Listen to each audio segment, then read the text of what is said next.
alatan kita untuk berinteraksi dalam dunia adalah diri kita. So kalau diri kita tak okey, maka interaksi kita pun akan tidak okey.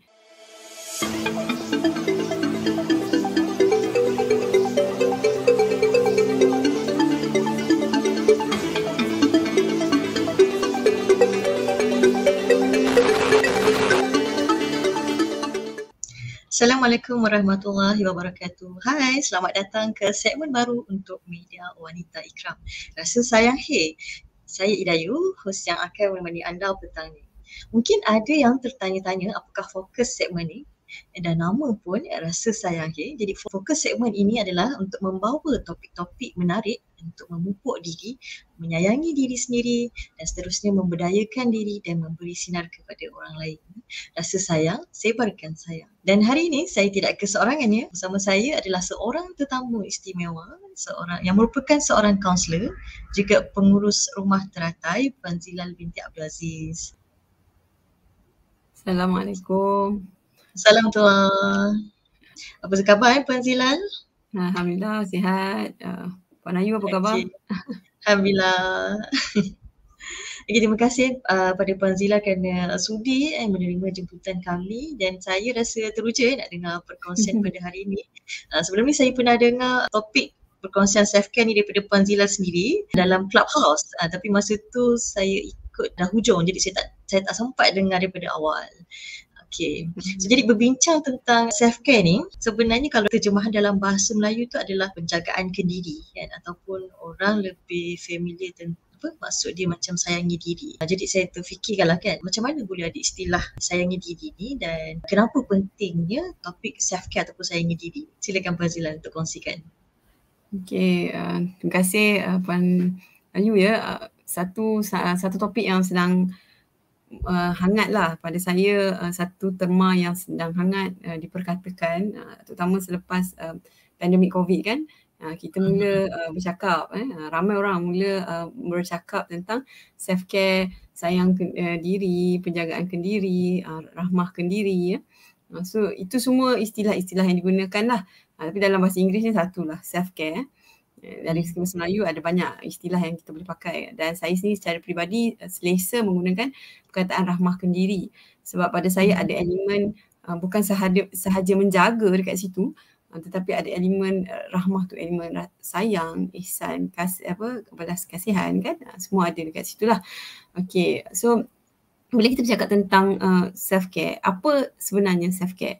Okay, self-care ni adalah satu proses kalau kita lihat dari segi tafsiran akademik lah, dia adalah satu proses yang mana kita menggunakannya untuk bertindak, maknanya kita secara sedar kita bertindak, untuk meningkatkan tahap kesihatan kita lah. Dan kita punya tahap kesihatan ada pelbagai aspek, dari segi fizikal, dari segi mental, dari segi emosi, dan dia sebenarnya adalah multi dimensi ataupun pelbagai dimensi, pelbagai cara, proses yang meliputi pelbagai dimensi.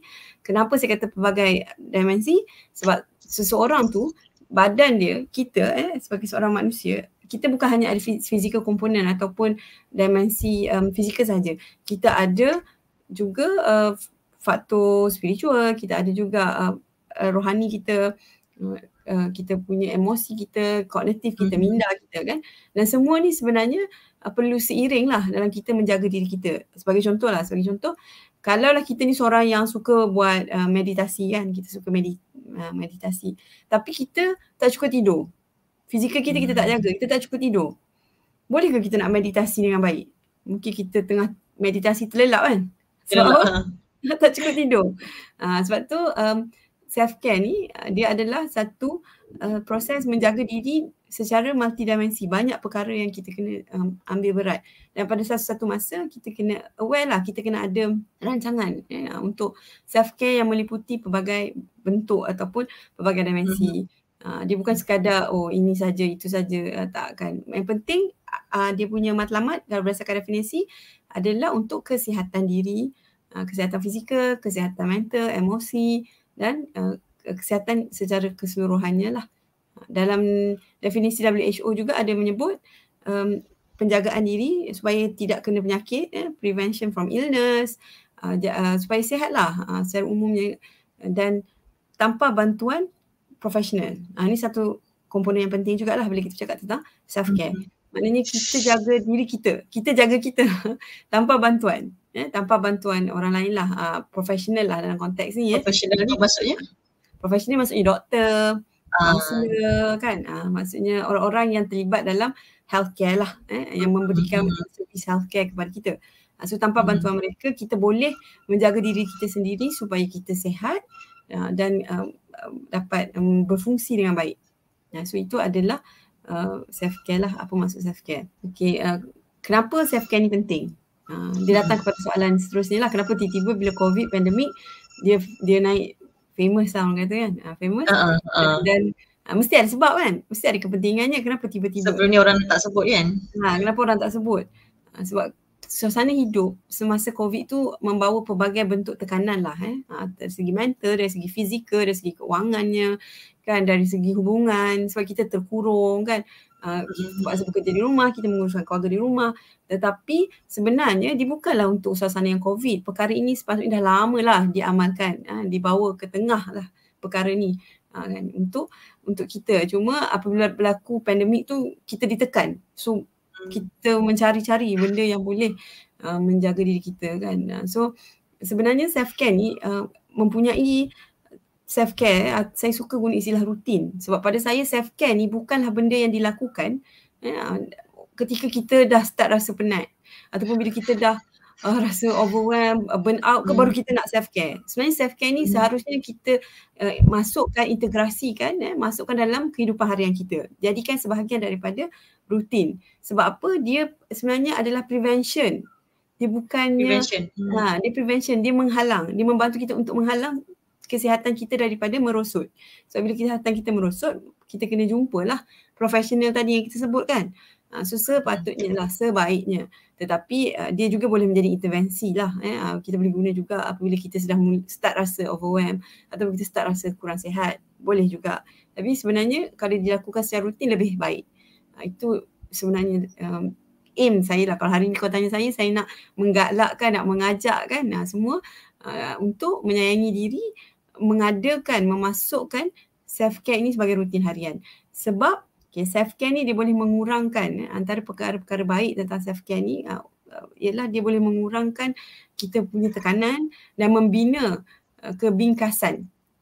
Membina kebingkasan kita, resilience dalam menghadapi tekanan. Maknanya sebelum kita tertekan ataupun mengalami kesan-kesan buruk yang lebih lanjut dengan kita punya tekanan tu, kerana rutin self-care kita tu, kita dapat bina kebingkasan. Kita boleh bangkit lah. Kita boleh, kalau istilah mudah, lawan lah kan. Sebab apa? Sebab kita ada masa yang memang kita ada menjaga diri kita. So kita bayangkan kalau kita bawa self-care, kita bayangkan macam kalau kita isi minyak dalam badan lah kan. Kalau kita naik kereta, minyak turun kan, low kan. Ataupun bateri kena charge kan, sama. So benda tu hari-hari kan, kita kena top up. So kita tak naklah sampai bateri kita dah merah tiba-tiba padam kan. So kita tengok, ada rasa kita rutinkan supaya setiap hari kita charge kan. So kita dapat mengurangkan stres, tekanan dan meningkatkan kebingkasan. Kemudian kita dapat juga kalau kita lihat mencapai keseimbangan lah. Sebab keseimbangan dalam hidup kita ni agak sukar untuk kita buat kan. Kadang-kadang kita ada tugasan yang banyak, tapi kita ada keluarga juga, kita nak jaga diri kita. Jadi dengan memasukkan rutin penjagaan diri ni, mudah-mudahan dia akan membantu kita menyeimbangkan keperluan diri, keperluan orang lain kan. Supaya kalau kita ada dapat memenuhi keperluan diri kita, barulah kita dapat memenuhi keperluan orang lain juga. So it becomes more balanced. Alright. And then meningkatkan juga kita punya kesihatan, tahap kesihatan dan juga tenaga kita lah. Sebab kita mengambil masa untuk jaga diri, mengambil makanan yang sihat contohnya, rehat yang cukup. Jadi kita akan dapat meningkatkan tenaga kita. Dan kalau kita lihat satu lagi kepentingan ataupun kebaikan self-care ini, kita dapat meningkatkan, menguatkan hubungan antara kita dan orang lain juga, interpersonal, hubungan interpersonal kita. Sebab apa? Sebab apabila kita belajar untuk menjaga diri, contoh kita belajar mengatakan tidak. Okey, contoh kita tahu kita dah tak mampu untuk buat sesuatu perkara. Apabila kawan minta tolong, kita tak mampu. So kita tahu kita tak ada kapasiti untuk membantu. So kita katakan tidak. Jadi kita belajar untuk create boundaries atau sempadan dengan orang. Orang pun tahu kita tak boleh. So orang bolehlah terima daripada kita. Kadang-kadang kita say yes, kita nak juga buat tapi akhirnya kita penat, kita tak dapat deliver contohnya kan. Kalau kita tak dapat nak berikan hasil. Buat yang terbaik. Buat yang terbaik, so drag. Even paling mudah dengan anak. Kita nak juga jagalah anak kita ni walaupun kita dah kepenatan sangat. Akhirnya anak tu yang kena marah. Merosakkan hubungan kita dengan anak.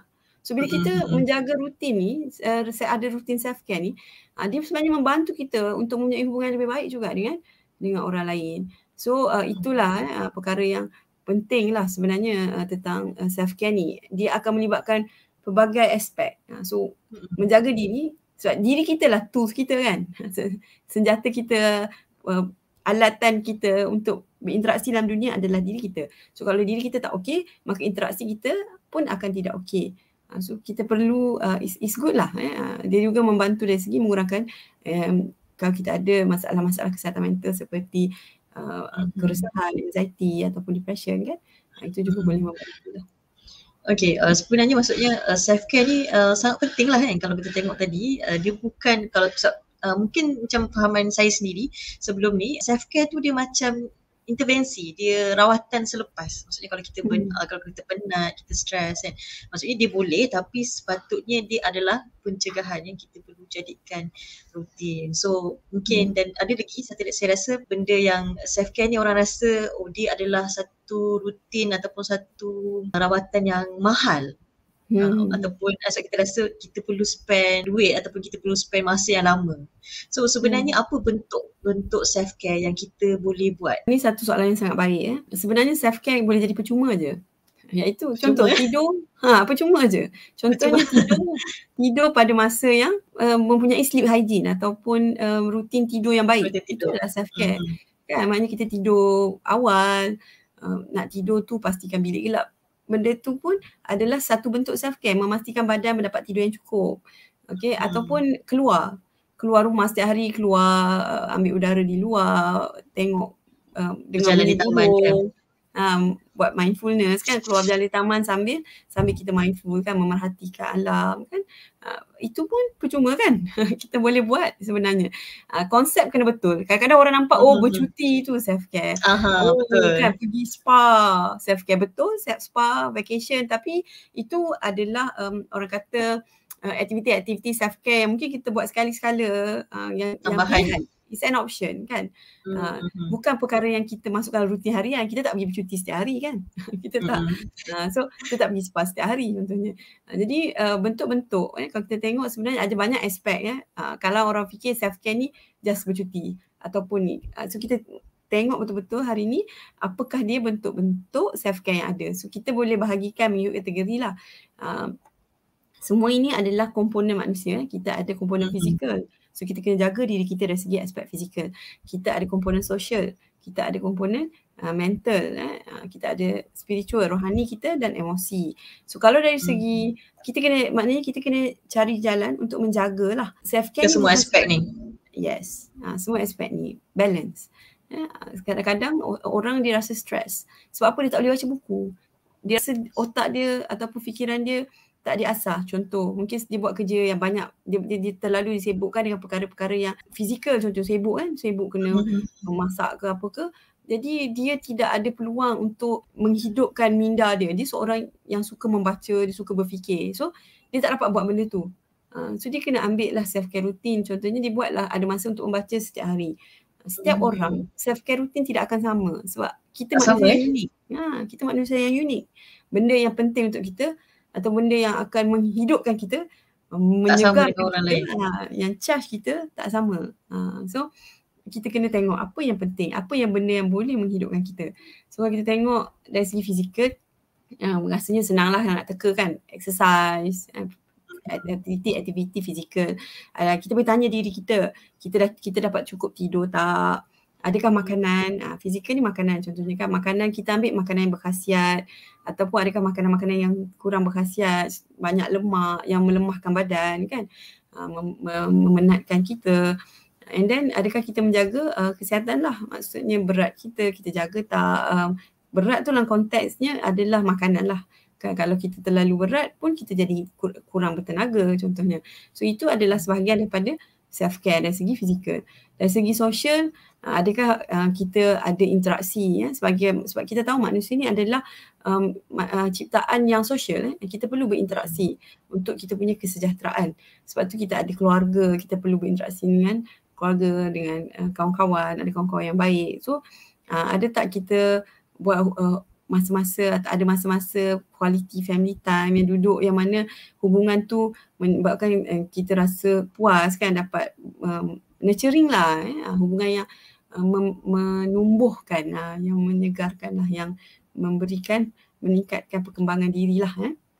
And then mental self care macam saya bagi contoh tadi, baca buku kan, kalau kita perlukan ilmu kan. Certain people dia suka kalau minda dia tu sentiasa tajam kan, so dia suka buat puzzle, so self care dia mungkin dia buat puzzle, mungkin dia main sudoku kan. So dia keep minda dia fokus. So yes, satu stimulasi minda untuk dia kan. Dia perlukan mental stimulation, baru dia rasa segar, baru dia rasa hidup. Ada juga spiritual self care kan, emosi kita, rohani kita. Rohani kita perlukan aktiviti-aktiviti ibadah kita, sembahyang, solat. Ada setengah orang dengan bangun tahajud kan bagi dia kekuatan, dengan banyak berdoa dia rasa kuat, baca Quran.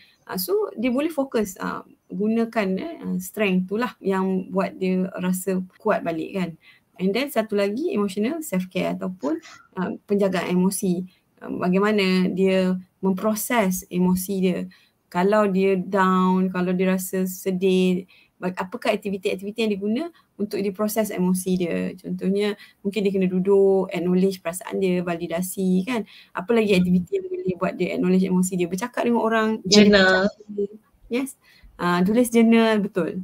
So dia ada emotional self care, tempat yang dia boleh proses emosi dia, sedar apa yang dia rasa kan, aware.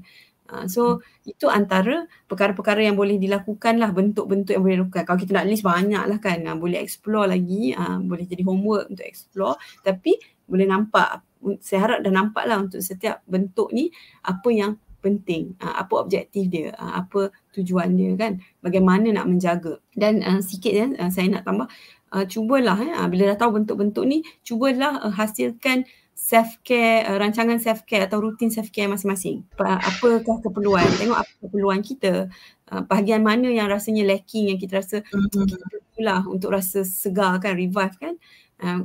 And then tengok apakah perkara-perkara yang menjadi tekanan. Sebab kita tahu, bila kita tahu punca tekanan, kita akan tahulah mungkin cara untuk kita atasinya, apakah self-care yang sesuai untuk kita handle tekanan tadi.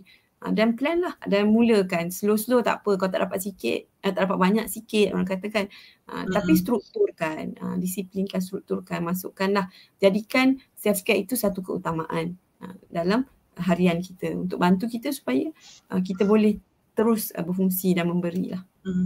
Okay, maksudnya rutin untuk self care ni dia bukanlah yang ada perlu berbayar. Maksudnya rutin self care ni adalah banyak yang percuma yang kita boleh susunkan ikut tadi yang Puan Zila telah terangkan kan. Ada fizikalnya, ada spiritualnya, ada emosinya. Okay, mungkin ini sebagai rumusan juga daripada Puan Zila dan soalan yang terakhir lah. Sebenarnya apa boundaries ataupun antara self care ni dengan selfish? Sebab kadang-kadang kita rasa bila kita perlukan masa untuk diri kita sendiri ataupun untuk kita ambil self-care ni, kita seolah macam kita rasa kita ni akan mementingkan diri. Macam tadi kan, bila Puan Zila terangkan tu. So adakah self-care tu selfish? Okay, self-care versus selfish. Ini satu soalan yang sangat menarik dan sangat baik sebab sempadan dia kadang-kadang kita kurang jelas kan. Kita rasa apa kita buat ni, kita tinggal anak kita sekejap, selfishnya kita ke kan. Walaupun kita tahu kalau kita tak larat, kalau kita tak jaga diri kita dengan baik, kita susah nak tolong orang lain kan. Kita susah nak jaga orang lain. Tapi kita selalu, orang kata timbul persoalan ni, selfish ke kalau kita nak utamakan diri kita. Dia still masuk dalam kepala kita kan. Rasa macam menghantui orang kata. So so hari ni kita nak bezakan kenapa, apa dia beza antara self-care dengan selfish. Selalunya paling mudah self-care ni kalau kita lihat, kita mengisi diri kita Macam tadi kita isi minyak kan, kita charge battery phone kan. Kita isi diri kita supaya kita boleh jadi mak yang sebaik mungkin, isteri yang sebaik mungkin, kawan yang sebaik mungkin, pekerja, bos, individu yang sebaik mungkin kepada orang lain. Kan? Sebab ini topi-topi ni adalah interaksi kita, tanggungjawab kita dengan orang lain. Jadi kita isi tu supaya kita boleh berfungsi, dapat menyumbang dengan lebih baik. Kalau selfish pula, dia selalunya akan nampak reflection dia macam kita dululah. Apa-apa kita dulu, me first, saya dulu.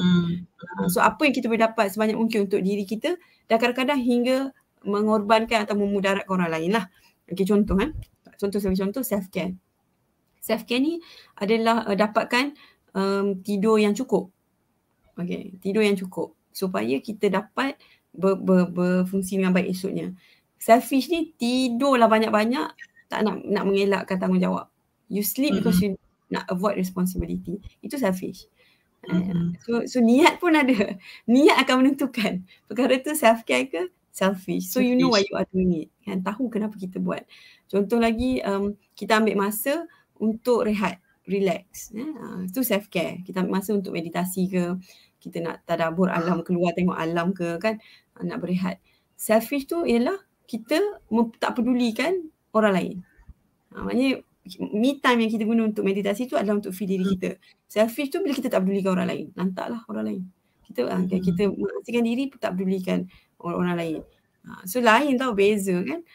And then contohnya kalau self-care ni, kita kalau dari segi hubungan pula, sebagai contoh lagi, kalau kita buat self-care, kita set boundary, maknanya kita kata tidak kan. Maknanya kita ada benda yang kita rasa kita boleh buat, kita kata ya. Ada benda yang kita rasa kita tak boleh buat, kita kata no. So kita tahu kekuatan dan kelemahan kita, dan kita tahu kapasiti kita, limitasi. Hari tu dah banyak kerja kita tak boleh buat, atau kita tak sihat, kita tak boleh buat, kita cakap tak. Ada hari yang kita okey, memang kita boleh buat, kita cakap ya. Kalau orang selfish, bila orang minta tolong tanpa sebab pun cakap no. Tak nak lah, malas lah. Tak nak lah tolong, malas lah tolong. Nanti susah lah, nanti kena pergi sana lah. Sebab kita rasa tak ada sebab yang valid. Menyusahkan kita.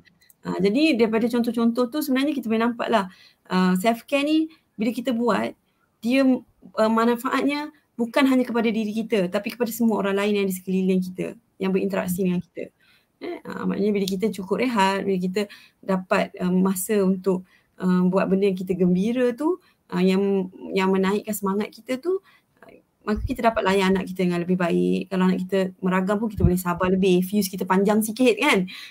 So itu satu. Yang keduanya, kita buat self-care ni bukan dengan niat untuk mencederakan orang lain ataupun menyusahkan orang lain.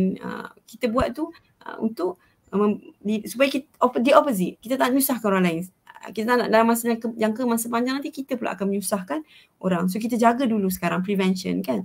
Daripada contoh tadi juga, boleh nampak lah, maknanya dengan membuat self-care ni, kita dapat memberi kan. Selfish ni menghalang kita daripada memberi. Tak nak, semua benda tak nak kan, kita tak nak memberi. Dan self-care membina kekuatan. Selfish tak. Self-care ni, bila kita buat self-care, you rasa ada kekuatan kan. Dan boleh beri lebih lagi. Dan boleh beri lebih lagi. Dan dia mengeluarkan lebih baik dari benda, mengeluarkan potensi kita dengan lebih banyak dan lebih baik. The best in you. Dia akan mengeluarkan the best in you. You jaga diri you baik-baik, you akan dapat keluarkan yang terbaik daripada diri you yang dapat dirasai oleh orang yang lain. Kita include orang. Self-care ni maknanya kita melibatkan orang lain. Kita tahu kan. Dan kadang-kadang macam kita tengok tadi, social self-care kita spend masa yang berkualiti dengan keluarga kan, dengan orang yang kita sayangi. Itu juga bentuk self-care. Sedangkan selfish ni, kita menidakkan orang ataupun kita exclude orang. Kita tidak include orang. Self-care, kita include orang. So itulah bezanya. So you go back to, pergi balik kepada niat kita, apa niat kita, dan tengok balik kesannya. Kalau lah dengan self-care tu, selepas tu kita makin bagus, makin bersemangat kan, maknanya kita makin sihat. Sebab kalau kita tak self-care, mungkin kita juga boleh sakit. Dia demam, betul kan, sebab kita terlalu penat. Dia boleh keluar dalam bentuk sakit-sakit fizikal, bukan sahaja emosi yang tercedera, bukan sahaja mental yang tercedera, tapi fizikal juga boleh cedera, boleh develop mental health issue kemudian kan. So kita jaga diri, kita tengok bila kita jaga diri, kita sihat, kita jaga diri, kita boleh berinteraksi dengan baik, kita punya kesihatan mental yang baik, maknanya itulah self-care, bukan selfish. Okay. And so self-care tu adalah apa, it's not selfish lah kan, kita memang perlukan self-care tu untuk kita cope dan juga heal daripada stres kita kan, perubahan kita dan tekanan. Okay, terima kasih kepada Puan Zila telah berkongsikan kepada penonton petang ni tips-tips penting tentang self-care ataupun rahmahkan diri. Dan saya percaya semua tips yang diberikan ni insyaAllah akan membantu diri kita sendiri, dan macam Puan Zila sebut tadi, tak ada bentuk self-care yang sama untuk setiap orang, dan setiap orang dia self-care dia adalah berbeza. Jadi yang paling utama adalah kita kenal diri kita sendiri. So insyaAllah mungkin penutup sikit rumusan daripada Puan Zila kalau ada. Okay, insyaAllah lah, rasanya daripada apa yang saya bincangkan tadi bersama dengan Puan Ayu, saya berharap kita semua dapat melihat lah, saya pun sendiri dapat melihat bahawa self-care ini adalah satu rutin, sebahagian daripada rutin kehidupan kita, yang mungkin selama ni kita praktis tapi kita tak perasan. Jadi sekarang kita nampak, oh okey, inilah perkara-perkara yang kita buat yang selalunya bagi kita kuat kan. Sebenarnya kita dah melakukan pun self-care. Masukkan ke dalam rutin dan menyayangi diri, menunjukkan kepada diri sendiri bahawa kita sayang diri kita tanpa rasa bersalah, tanpa rasa perlu minta maaf pada siapa-siapa. Maksudnya kita perlu sayangi diri kita supaya kita dapat memberi lebih baik kan, dapat berfungsi dengan lebih baik, manfaat yang dirasai oleh orang lain. Itu adalah matlamat lah, itu adalah satu perkara yang baik untuk kesihatan dan juga untuk kebaikan orang lain di sekeliling kita. Jadi jadikanlah self-care ni sebagai rutin kita, rasa sayang Okay, insyaAllah akhir kata sebelum kita memberi kasih sayang kepada orang lain, kita sendiri perlu mulakan dengan mencintai dan mengambil berat tentang diri kita. Sesibuk bagaimanapun kita, jangan lupa luangkan masa untuk diri membuat perkara yang mampu untuk membuat kita gembira. Sekian dulu, rasa sayang, sebarkan sayang. Assalamualaikum warahmatullahi wabarakatuh. Assalamualaikum warahmatullahi wabarakatuh. Media Wanita Ikram.